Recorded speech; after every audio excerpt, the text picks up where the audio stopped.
Top quality और consistent performance के लिए सिर्फ सिल्वर पंप। टॉप क्वालिटी और कंसिस्टेंट परफॉर्मेंस के लिए सिर्फ सिल्वर पंप, नाम याद रखना। मुंबई पुणे एक्सप्रेसवे वरून प्रवास करणाऱ्या नागरिकांसाठी आता आनंदाची बातमी आहे। पुणे मुंबई एक्सप्रेसवे आता हा 10 पदरी होणार आहे। याआधी आपण पाहिलं तर हा महामार्ग जो आहे तो 6 पदरी होता, त्यानंतर आता 10 पदरी हा महामार्ग जो आहे तो या ठिकाणी होणार आहे। हा 10 पदरी महामार्ग झाल्यानंतर होणारी वाहतूक कोंडी जी आहे ती आता टाळण्याचा प्रयत्न जो आहे तो या ठिकाणी प्रशासनाचा आहे।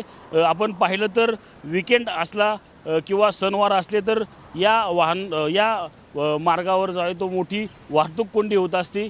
त्याच पार्श्वभूमीवर आता MSRDC कडून हा प्रस्ताव जो आहे तो आता येत्या काही दिवसात राज्य शासनाकडून पाठवण्यात येणार आहे। 14,000 कोटी रुपये इतका खर्च जो आहे तो या महामार्गाला येणार आहे।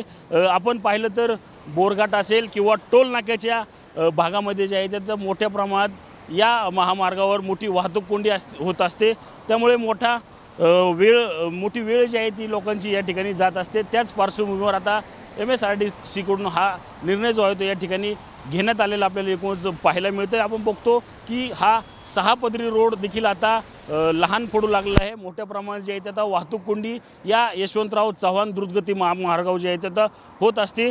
त्याच पार्श्वभूमीवर आता MSRDC कडून जो आहे तो आता हा निर्णय जो आहे तो या ठिकाणी घेण्यात आलेला आहे आणि येत्या काही काळातच हा प्रस्ताव जो आहे तो आता राज्य शासनाला पाठवण्यात येणार असून 14,000 कोटी इतका खर्च जो आहे तो आता या महामार्गावर 10 पदरी रोड करण्यासाठी या ठिकाणी होणार आहे। त्यामुळे येत्या काळात जे आहे आता वाहतूक कोंडी मुक्त हा एक्सप्रेस हायवे होणार असल्याचं चित्र जे आहे ते आपल्याला येत्या काळात पाहायला मिळणार आहे।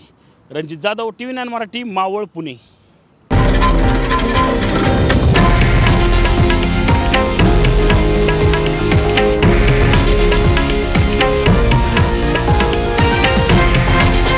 हे आहे देशातील नंबर 1 न्यूज नेटवर्क आणि आपण पाहत आहात TV9 मराठी, एकमेव।